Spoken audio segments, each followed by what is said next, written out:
آج کا ہمارا ٹاپک ہے جی ٹینسز اردو میں سمجھیں۔ اس صفحے پر آپ نیچے بیان کیے گئے ٹاپکس کے بارے میں جانیں گے۔ ان ٹاپکس پر براہ راست جاننے کے لیے انہیں کلک کریں۔ اچھا جی، سب سے پہلے tense meaning in Urdu. Tense کے لغوی معنی ہیں کھنچاؤ، تناؤ، کشیدگی اور زمانہ۔ اس لفظ کا گرامر میں بہت استعمال ہے۔ گرامر کے لحاظ سے اس کے معنی ہیں زمانہ، جیسے پریزنٹ ٹینس یعنی زمانہ حال، پاسٹ ٹینس یعنی زمانہ ماضی، فیوچر ٹینس یعنی زمانہ مستقبل۔ یہاں پر ہم صرف ٹینس پر گرامر کے لحاظ سے گفتگو کریں گے۔ ٹینس کی اہمیت اور تعریف۔ ٹینس کے بغیر کسی بھی زبان میں صحیح جملہ نہیں بن سکتا ہے، اور ٹینس کا اظہار ورب کے ذریعے ہوتا ہے۔ اب ذرا یہ بغیر ٹینس کے ایک جملہ دیکھیں۔ ہی اے بک۔ یہ کچھ الفاظ کا بے ہنگم سا مجموعہ تو ہے، مگر جملہ نہیں، کیونکہ اس میں ورب اور ٹینس نہیں ہے۔ He reads.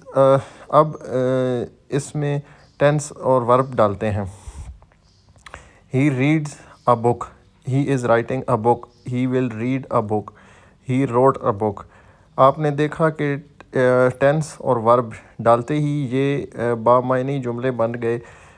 کچھ جملوں میں ہم نے ایک ہی لفظ ڈالا ہے جس نے ورب اور ٹینس دونوں کا کام کیا ہے۔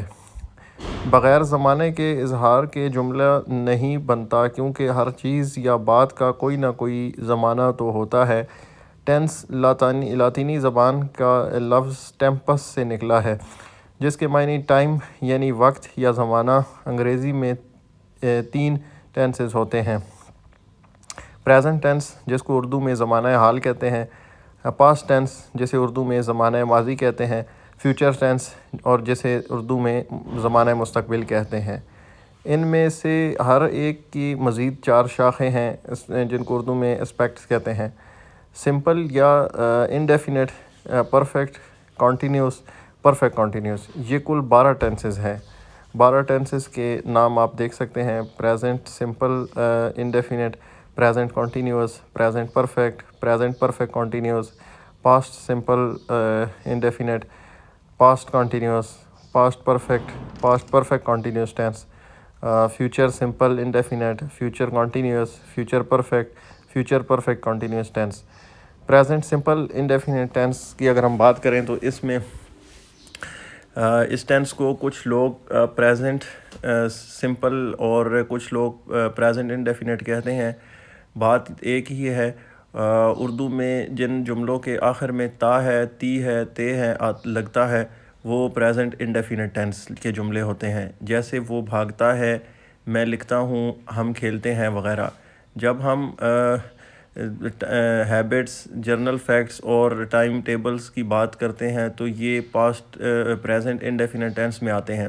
انگریزی میں ایسے جملوں میں تھرڈ پرسن سنگولر یعنی ہی، شی، اٹ یا کوئی سنگولر نام ہو تو ورب کی بیس فارم کے ساتھ ایس یا ای ایس کا اضافہ کیا جاتا ہے۔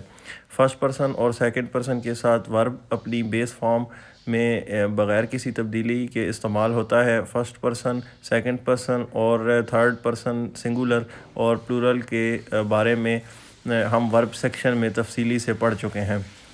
اب جس طرح دیکھیں ایگزامپل ہے، وہ بازار جاتی ہے، اس کو لکھیں گے she goes to market. Second, وہ خط لکھتا ہے، ہی رائٹس اے لیٹر۔ یہ سیاہی پھیلاتی ہے، it spreads ink. Aslam football کھیلتا ہے، اسلم پلیز فٹ بال۔ اسی طرح نیچے اور بھی ایگزامپلز ہیں۔ نیگیٹو جملے بنانے کے لیے سبجیکٹس اور ورب کے درمیان تھرڈ پرسن سنگولر کی صورت میں ڈز ناٹ اور باقی تمام میں ڈو ناٹ کا اضافہ کیا جاتا ہے۔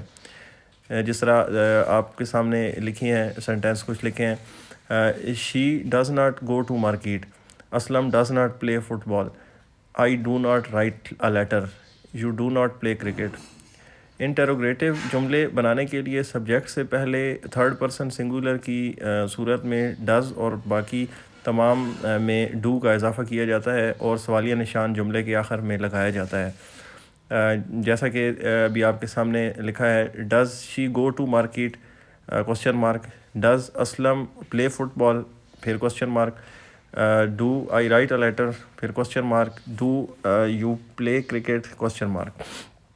ورب سیکشن میں ہم نے پڑھا تھا کہ ورب صرف ایکشن ظاہر نہیں کرتے بلکہ انہیں state of being, conditions, positions کے اظہار کے لیے بھی استعمال کیا جاتا ہے. اس صورت میں is, am, are, was, were, has, have, had کا استعمال مین ورب کے طور پر ہوتا ہے. تو آج کے لیے اتنا ہی کافی. اب نیکسٹ ویڈیو میں پھر ہم اس سے آگے شروع کریں گے. Thank you very much. اللہ حافظ.